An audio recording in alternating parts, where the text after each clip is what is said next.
到了成都东站，乱哄哄的感觉，有人在站台里就抽烟，然后警车，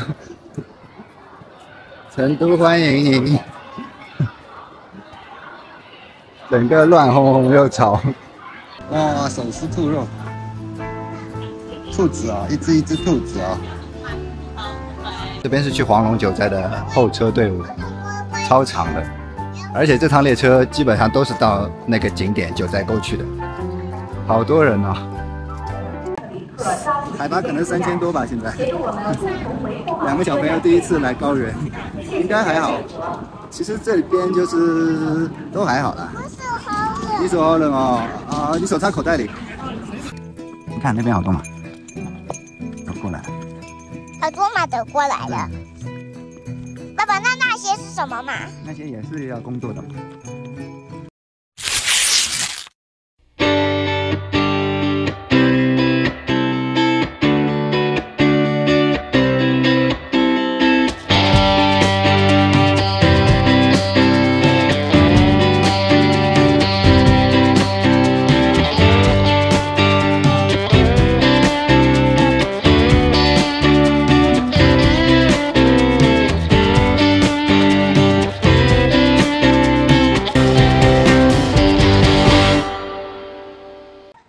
这是一趟说走就走的行程，因为原本计划的上海出行临时出现变化，留给我做调整的时间并不多，只有3天。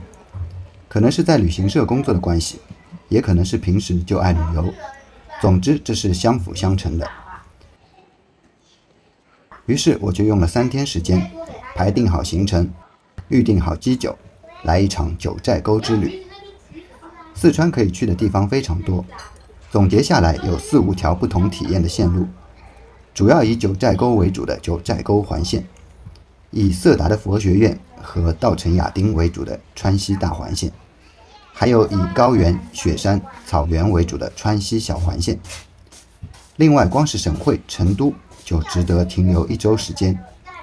我们这次的行程不属于任何一条环线，重点以九寨沟为主，另外加上一些成都周边的景点。像是乐山大佛、峨眉山、都江堰等。第一站，飞往本次九寨沟行的中转站成都。上海机场的特产品商店，让我恍惚以为还在台湾。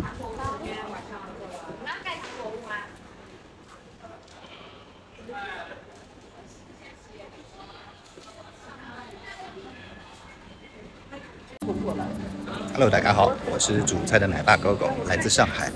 一瞬间，我们来到了四川成都，现在在新造的这个天府机场，还是第一次到这个机场。建设蛮新的，现在要去拿行李，飞成都还是蛮累的，像台北飞到上海1个半小时，然后这一趟从上海飞到成都要快3个小时的时间，飞机上还2个小朋友还算乖。等一下就要开启我们这趟的四川行了，不知道天气好不好，现在外面在下雨。我们今天的行程呢是先到达成都这个机场，然后从机场再要赶到成都东火车站，因为去九寨沟的话，只有成都东火车站有那个类似于高铁吧，它应该算是短程的高铁，直接到黄龙九寨。到了黄龙九寨的时间大概是1个半小时的路程时间。到达黄龙九寨呢，还要再换车，它那边是有景区的大巴车或者是私人搭车。我听说景区大巴车呢，会比较慢，那私人的那种搭车或者拼车呢是比较快一点，也要抓2个小时左右。也就是今天一天的行程基本都在路上，从上海辗转到成都。再从成都到黄龙九寨，再从黄龙九寨到九寨沟景区外面住宿。那因为我们现在是中午的时间抵达的成都，所以一直要到晚上，可能9点才能入住。然后九寨沟这个入住的酒店的预订也是很纠结，因为它分九寨沟景区门口，然后分景区外面的一个村上面，然后再有村再出去一点的地方。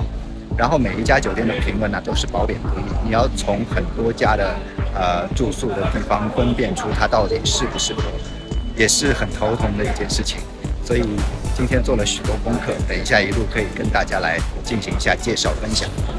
看它新的机场，那个行李放到传送带上都有监控，直接拍出来，看你的行李有没有被扔，好像都是有一点扔上去的。然后下面就有那个交通的引导，还蛮方便的。这箱子被扔得好惨，蛮新的一个机场，但出来就闹哄哄的。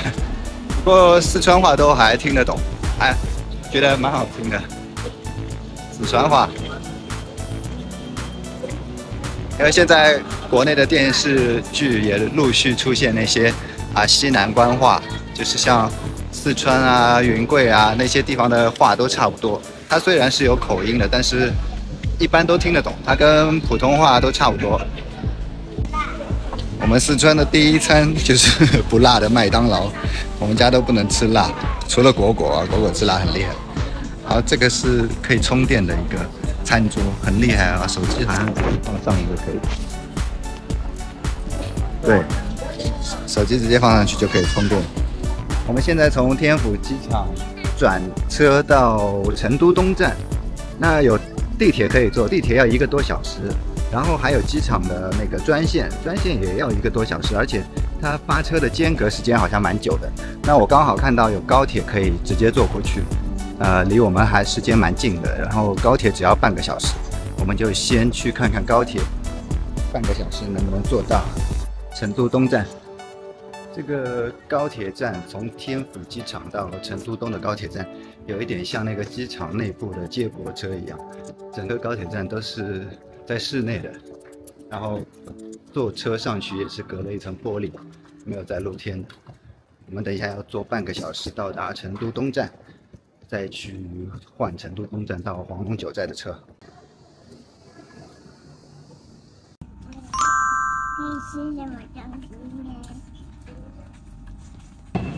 我们到达成都东站，小朋友就睡着了，因为出来的地方不太方便推车，所以全程还是蛮硬的，就是只能他们睡着的话就抱在手里头，然后果果再推另外一个小孩。现在时间还蛮充裕的，还有3个小时才等到我们去黄龙的那个车，所以这段时间我们要去采购一下，可能采购一点明天在九寨沟景区里面吃的东西。很多人。到了成都东站，乱哄哄的感觉，有人在站台里就抽烟，然后警车，成都欢迎你，整个乱哄哄又吵。虽然站台很新，但是人民很旧。我们现在带着小孩先去母婴室休息一下，调整一下，看看他的母婴室怎么样。哦，就是这样的一个服务站呀。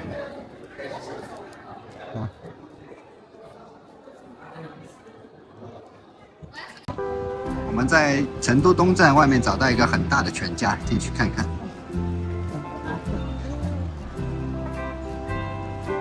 然后这里有成都老妈兔头，去看看兔子，去看看兔兔啊，它都是包装好的。哇，手撕兔肉，兔子啊，一只兔子啊，看一下，哇，哦，里面是特产的地方，然后只有外面这一部分是全家，这一部分是全家的，哦，这里也都是兔头，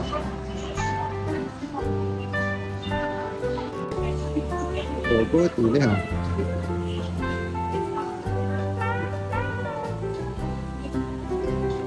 成都真的是到处都有兔头、兔子，各种兔头，双流兔头，肯德基和星巴克。我们现在在成都东火车站，很大，跟上海的虹桥站还蛮像的。东西也很多，基本你要买什么吃的东西都买得到。非常大的一个站台。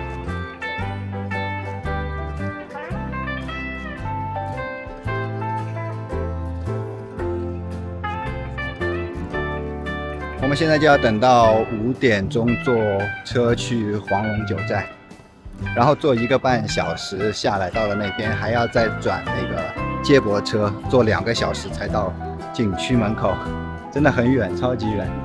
这边是去黄龙九寨的候车队伍，超长的，而且这趟列车基本上都是到那个景点九寨沟去的，好多人哦。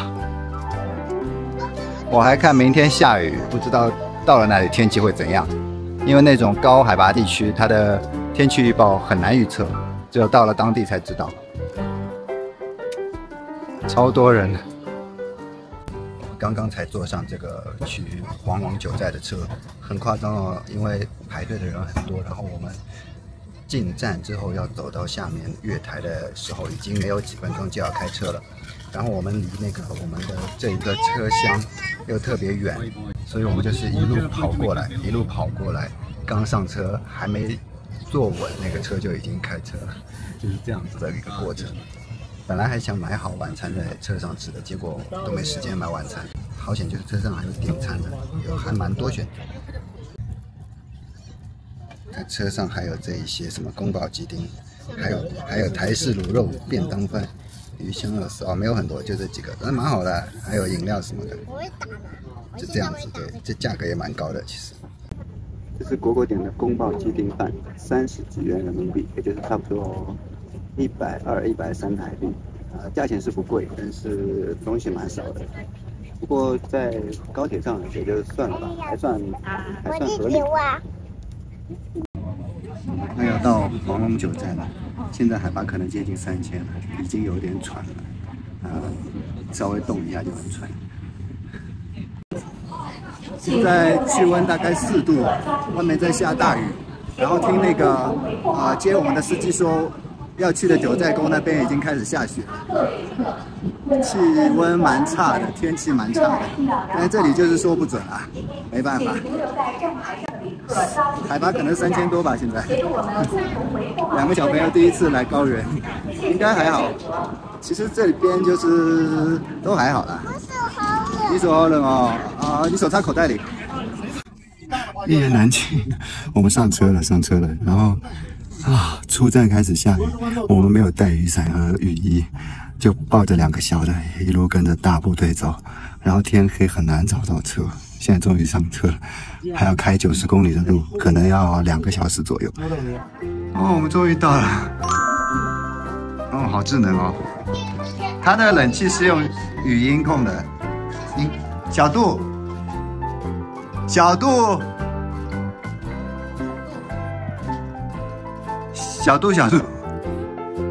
开暖气。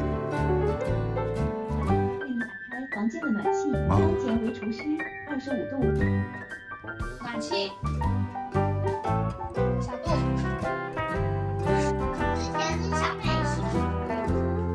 小度，耳背吗？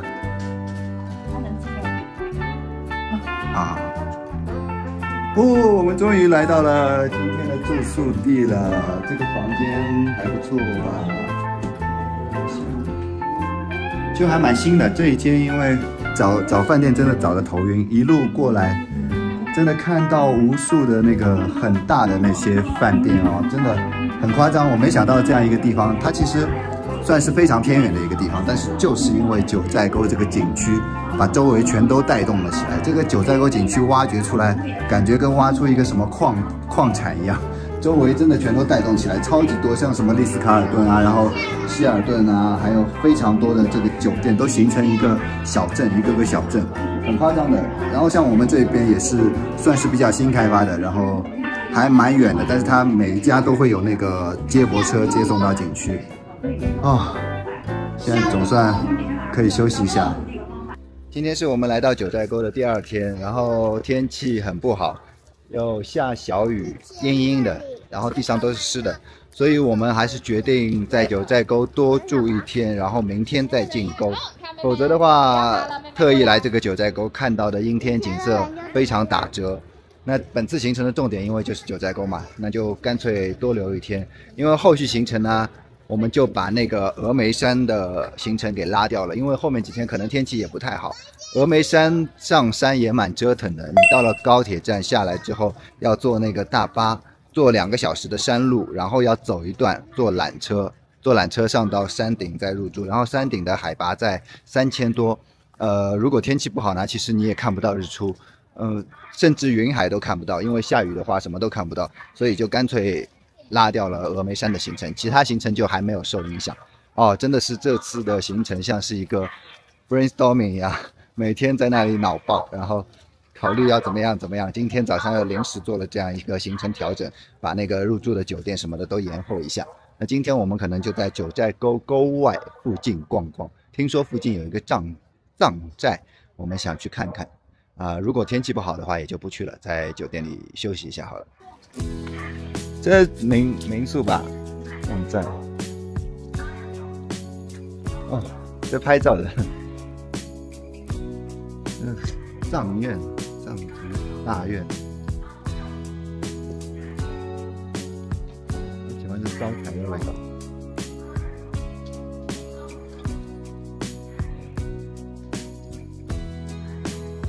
你看，还有猫哎，还有猫哎，有只猫。猫咪的家。对。我们现在要去中查村，在九寨沟外附近的一个藏族村，可以骑马，因为今天没什么地方去，然后现在天气还可以，没有下很大的雨，阴阴的，时不时下2滴。这个地方全靠九寨沟这个经济啊。对。一路上开过来，那个好的酒店不得了。一个一个像小镇一样，全都是酒店。这边有那个好的酒店，还有几个，有个那个洲际酒店啊，还有什么希尔顿小镇、希尔顿、丽思卡尔顿。对。九寨沟里面可以住吗？九寨沟里面有那个民宿也有，但是他会罚款对吧？我听说。如果是九寨沟里面是有。但本来他那个是不合法啊，不合法就偷偷的。对。那九寨沟里面有那个当地居民住吗？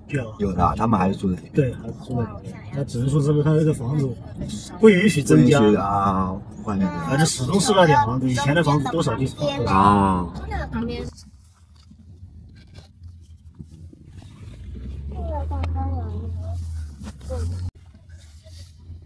等一下，更好拍。在10几分钟，这个 B 线半个小时的，C 线到线是1小时。想看全景的话，选择 C 线；喜欢平和的线路的话，可以选择 B 线。B 包括 A。你想体验一下赶时间的话，可以选择 A 线。一般时间充足的客人都选择 C 或者 B， 是这样的3条线路，路线不同，风景不同，价位不同，是这样的。我们现在来到了九寨沟的后花园中查村，真的不错这个地方，而且像这些山什么的都很漂亮。这个后面的山，其实风景跟九寨沟里面差不多，因为我们现在来的算是应该说九寨沟最漂亮的季节，旺季就是10月中下旬这样，它那个会渐渐变颜色，变成彩色。但是今年因为天气冷得比较晚，所以还是绿色为主，然后有一点点开始变黄变红啊。再过几天可能会更漂亮，那现在也算不错。然后这个中查村呢，它的一个特色就是骑马可以绕那个这个藏寨一圈，然后有那个佛塔啊、寺庙啊，还有草原啊、山坡啊可以看，还是蛮有特色的一个地方。所以九寨沟如果还有多余时间的话，我还蛮建议来这个地方玩的。那骑马它分3条线路，有小线是20分钟一圈，20分钟是100元，中线就是200元，是30分钟，最大的一圈呢是1个小时，1个小时好像是300元，反正也不贵。然后是有人牵在前面的，骑马不会跑的，慢慢走的那种马。等一下我们就要去骑马了，现在天有点冷，小朋友给他补充一点热量，吃点东西。前面草地上有马，牛没有，还有一条狗，那个狗还蛮像那种藏獒混的。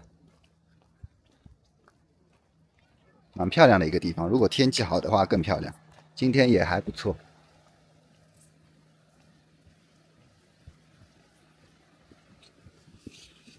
这狗狗还蛮可爱的。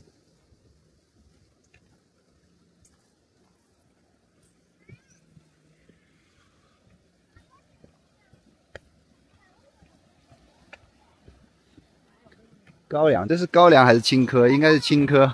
高原的地方、高海拔的地方都是青稞。哦，可以走到那个山上。对，有马的，白马。哎呀，这个马蛮瘦的马。这匹白马怎么骨头都是长瘤了吗？好，好。对，哥哥跑一跑就不会冷了。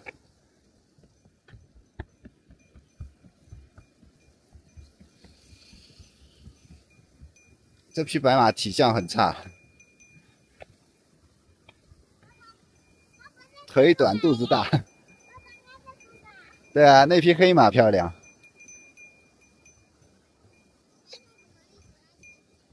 它还挂了一个铃铛啊，吃草啊。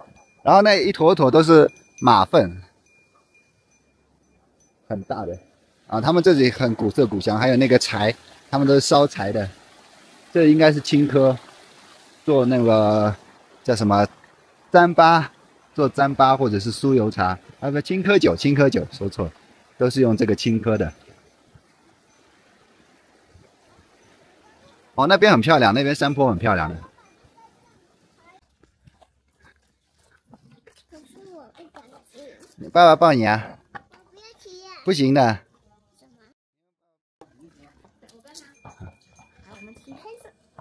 我们骑白色的公，我会抱你的，我会抱你，不要怕。我现在在骑马，带这个小姑娘第一次骑马，小姑娘不怕对不对？嗯，摇摇摇，3岁不到第一次骑马。白龙马，白龙马，我们是白龙马。对。他们是黑马。黑马对。我们要去往西天走。往西天取经啊！嗯。好了，上山了。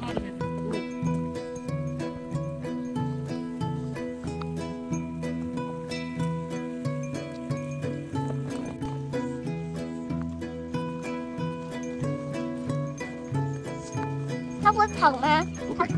为什么？他慢慢走啊，因为有人牵着他，他听话的。他不会乱跑的。你是来自哪里的？有马在放屁了。这里好漂亮。它的大便好臭。马大出来的大便好臭哦。没有，那草的味道，青草的味道。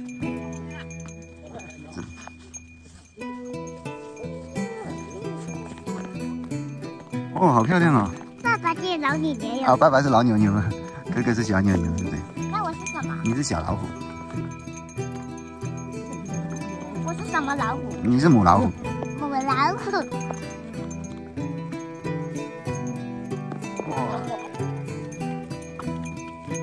妈妈的妈妈。嗯。是妈妈的妈，加油吗？对。是我们的妈妈。是我以为是老爷爷。来，叔叔。爸爸，好。我是以为啊。那他们的马已经走了。哦。最贵的酒店啊。哦。出门就看到雪山了。他们的马也在吃草。对。为什么？休息一下。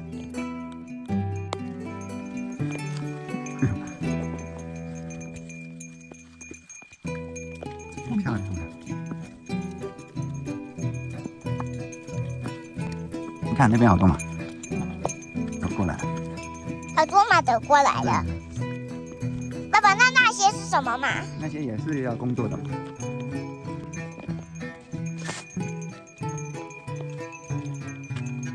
马是怕人的。马是听话的。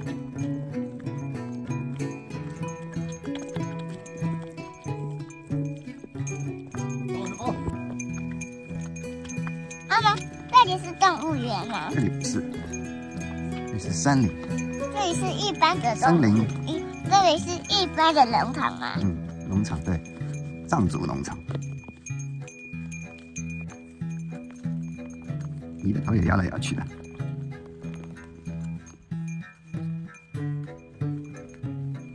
为什么骑马的时候头会摇来摇去？因为马晃来晃去的。我们骑马骑了一圈。这个地方真的很值得来。就是如果不去西藏啊，或者是那种藏区什么的，这个地方有一点像浓缩的一个精华景区。它骑马上去那边山走一圈，那个山上拍下来对面的山非常漂亮，就跟九寨沟里边那种彩林差不多。然后还有很多牦牛，还有马在草地上吃草。那今天因为没有太阳，但是整体拍出来也很震撼了。就是作为台湾人，他就没有看过这样的景色，就是蛮特别的一种体验，非常值得。今天刚好就是调整了一下行程，然后附近搜了一下，也是运气好搜到这个地方，就过来看一下。这个地方没有很出名，就是因为大家都是冲着九寨沟去的，不太会去它其他地方。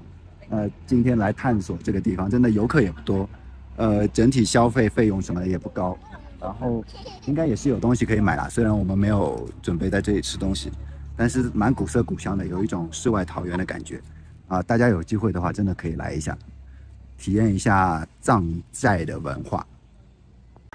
大家看这上面照片是谁啊？这种少数民族他们很喜欢，没有很痛恨，他们很喜欢，因为很供奉，对，因为给了他们很多好处，就是安抚这些少数民族，他们的福利非常好的，所以他们很就是歌颂。